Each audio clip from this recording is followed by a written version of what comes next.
एक बहुत ही common saying है कि आप एक रूट कैनाल को तो सिंगल विजिट में कंप्लीट कर सकते हैं, बट आप एक बैक्टीरिया को सिंगल विजिट में मरने के लिए फोर्स नहीं कर सकते।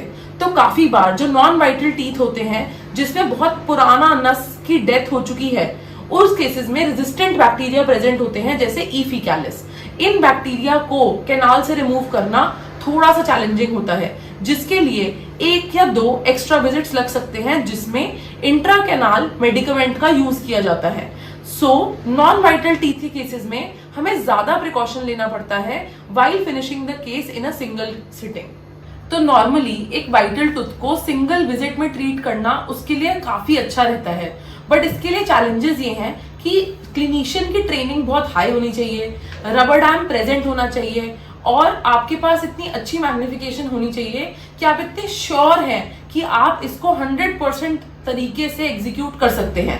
इसमें पेशेंट को ये एडवांटेज मिलता है कि एक सिटिंग होती है स्टार्ट टू फिनिश मोलर की एंड 1-1.25 घंटे की सिटिंग होती है जरूर, बट पेशेंट एक फुल्ली सील्ड दांत लेके घर जाता है, जिससे री इन्फेक्ट होने का चांस इतना ज्यादा मिनिमाइज हो जाता है कि रूट कैनाल ट्रीटमेंट का फ्यूचर सिक्योर हो जाता है। बट नॉर्मली क्या देखा गया है क्लिनिक्स में कि 15-15 मिनट की छोटी छोटी सेटिंग्स, ना उसमें मैग्निफिकेशन का यूज किया जाता है, ना रबर डैम का यूज किया जाता है, ना रोटरी फाइल्स को अच्छे से यूज किया जाता है।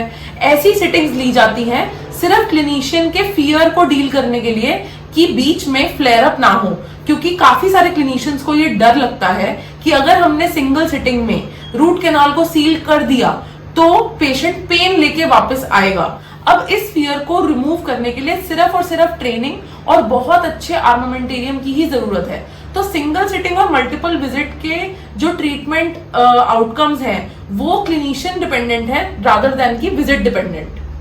तो कुछ केसेस ऐसे होते हैं जिसमें क्लिनिशियंस को ये दिखता है कि कैनाल अभी भी वेट है या वीपिंग है और मेडिकेमेंट यूज करने की जरूरत है, जिसमें नस के स्पेस के अंदर ही एक दवाई डाल के कुछ दिन के लिए छोड़ा जाता है। नॉर्मली इसको 2 वीक्स के लिए छोड़ा जाता है। अगर ऐसी चीजों की रिक्वायरमेंट है तो ऑटोमेटिकली आपका ट्रीटमेंट मल्टीपल विजिट ट्रीटमेंट में कन्वर्ट हो जाएगा, बट ऐसे केसेस थोड़े कम होते हैं। नॉन वाइटल केसेस में ऐसा किया जाता है।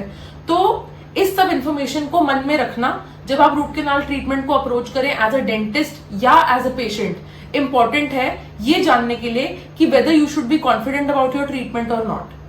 So thanks for watching the second part of this video and stay tuned for more updates and more informative content on our channel. Do press the bell icon for more updates.